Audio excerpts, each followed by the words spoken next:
আমাদের সাথে না একটা গ্রুপ ছিল, ওরা কোথায়? উপরে মিউজিক করছে। আজকালকার ছেলেগুলোই একটু পাগল পাগল।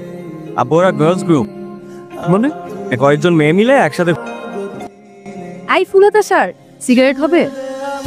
জি না, আমি সিগারেট খাই না। যাদের সাথে এসেছেন তাদের কেউ খায়? আমার সাথে আমার আব্বু আম্মু আর ছোট ভাই আছে, আমরা কেউই সিগারেট খাই না। এই যে টাওয়ালটা আমার। আপনার মানে?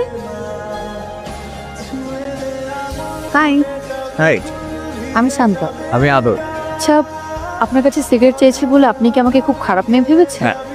আমি তো একদম সিগারেট খাই না, পরে এসেছি তাই ভাবলাম সবাই মিলে একটু ট্রাই। আমার কাছে তো ওটাই ইন্টারেস্টিং লাগে। কোনটা? সিগারেট ছাড়ার ব্যাপারটা। একটা মেয়ের শাড়ি পরে গান গাচ্ছে আর সিগারেট খাচ্ছে। ওয়াও। আপনি কিন্তু দুষ্ট আছে, কি বোঝা যায় না? আপনি মনে হয় প্রচুর সিগারেট খেয়েছেন। ছেঁকা টেকা। প্রেমের জন্য নিজের ক্ষতি করব, ওই মানুষ আমি না। কত দূর? এই তো প্রায় কাজ। এতগুলো মেয়ের সাথে যে গল্প করছে, আপনার বাবা কিন্তু বকা দিবে। আমার টেক্সটে কথা বলি, একবার বলবো নাম্বার মুখস্থ করে নেবেন, 017180470।